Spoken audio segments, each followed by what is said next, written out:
Oui, bonsoir, bonjour. Ici, vous avez professeur Ilenda Tuzamoko Ireman, le président national du Parti travailliste congolais, PTC en sigle. Nous parlons aujourd'hui du programme social du Parti travailliste congolais. Le programme social du Parti travailliste congolais table sur des solutions qui vont faire que nos provinces soient développées. Ici, je ne rêve pas, mais c'est la grande question. On pourra nommer plusieurs gouverneurs s'ils ne tablent pas sur la question dont je suis en train d'analyser ici avec vous. Nul. On peut avoir des financements, on peut beau crier, chef de l'État, qu'est-ce que tu fais, tout ça, on peut avoir 15-20 chefs d'État. S'ils n'arrivent pas à résoudre ces problèmes, on ne peut pas. Et je viens ici, chez vous, comme ambassadeur, parce que on pourra avoir la volonté de le faire. Ce que je vais citer ici, on peut avoir la volonté de le faire, mais encore faut-il se poser la question si on est bien formé pour le faire. Vous savez que chez nous, nous n'avons pas des écoles qui forment les gestionnaires. Ça, je dois vous dire la vérité, surtout la gestion des ONG. Nous n'avons pas des écoles. Et alors que sur ce que je vais vous dire ici, vous trouverez qu'il y a l'implication des ONG pour espérer au développement, surtout intégral. Je prends le premier point. Sur le premier point, je parlerai du chômage. Dans notre programme, nous devrons lutter contre le chômage. Et pour lutter contre le chômage, il faut d'abord savoir qu'est-ce qui crée le chômage. On peut avoir 1000 raisons, mais la toute première raison, c'est l'incompétence. Parce que quand la qualité de l'enseignement est réduite, il faut savoir qu'on commence à avoir la barrière sur l'emploi. Parce que quand on est embauché, on a le devoir de prouver ce qu'on a appris à l'école. Et quand on sort de l'école, sans rien en tête, il faut savoir qu'on devient improductif. On devient stérile et aucun employeur ne va nous accepter. Donc, c'est une grande question à résoudre. Nous disons ceci. L'incompétence dont nous faisons allusion, c'est quoi? C'est le paradoxe qui existe en RDC sur la compétence et la qualification. Les gens aiment plus la qualification que la compétence.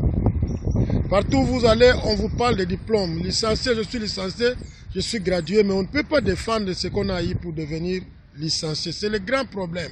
Alors que l'employeur a besoin de ça.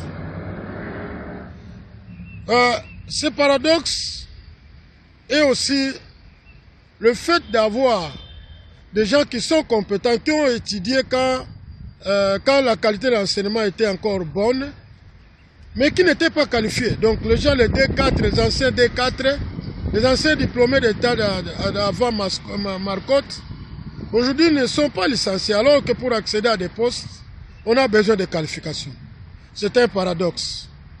Mais maintenant que la qualité de l'enseignement est réduite, vous avez des licenciés qui ne peuvent pas défendre ce qu'ils ont appris. Ça, c'est important. Il faut aussi se dire que vous avez des gens qui sont des diplômés d'État qui pensent qu'après avoir eu le diplôme d'État, j'aurai du travail. Mais posons-nous la question, nous étions tous élèves. Qu'est-ce qu'on nous a appris qui est lié à l'emploi? Avec 6 ans postes primaires, nul. Donc, même si vous êtes ministre, si vous embauchez votre fille qui est diplômée, à moins qu'elle ne fasse que des photocopies au bureau, je ne sais pas qu'est-ce qu'elle va écrire. Donc, je veux qu'on comprenne que l'absence de la compétence contribue énormément au chômage. Parce que quand on entre au bureau, on doit s'attendre, on doit se dire qu'on connaît écrire une lettre en français, donc une lettre administrative.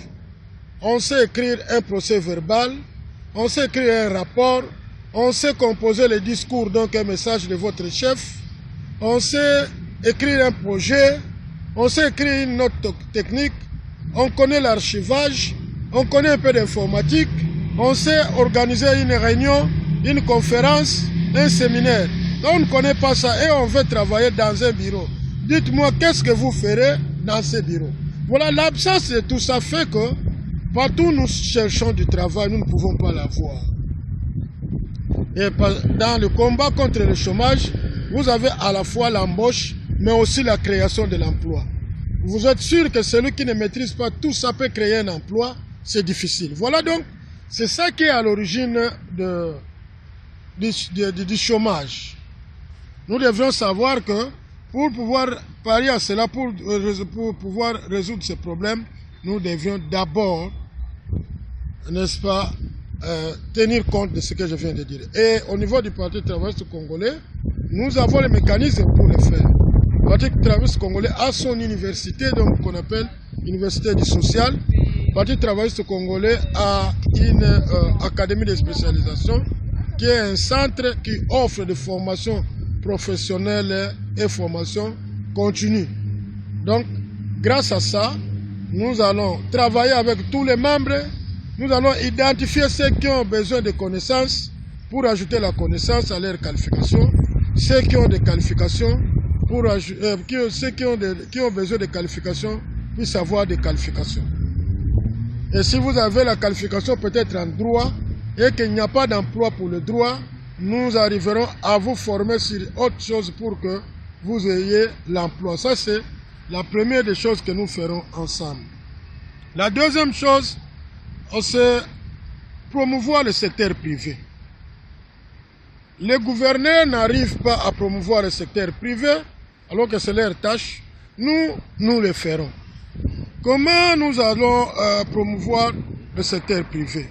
Le secteur privé veut dire les petites entreprises à travers la province. Pour créer les entreprises, il faut des capitaux, il faut des moyens. Et comme nous n'avons pas de banques qui peuvent nous aider, dans ce cas, nous allons créer une pluie des ONG. Donc, PTC vient avec ces vents-là.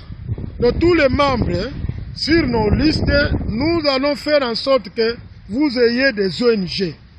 Parce que l'ONG, c'est une entreprise, mais la différence, c'est qu'elle peut se créer avec ou sans capitaux. Donc, les connaissances que nous mettrons dans vos têtes vous permettront de créer des ONG. Et avec ces ONG, vous allez promouvoir des initiatives privées. Celui qui veut créer des toilettes publiques dans la ville, il va les créer et employer les gens. Celui qui veut créer des pressings, celui qui veut aller avec des coopératives agricoles, des coopératives minières, des coopératives forestières, tout ce qu'il faut avoir comme initiative, vous le ferez au profit, n'est-ce pas, de la promotion du secteur privé dans votre entité. C'est ce que nous allons faire ensemble avec vous. Et pour y arriver, pour le faire, disons, nous allons former. C'est clair, je crois. C'est clair. Nous devrons procéder à des formations pour pouvoir résoudre ces problèmes.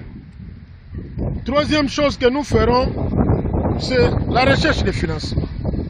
Parce qu'après avoir créé des ONG, la question épineuse, c'est la création, c'est le financement de ces ONG.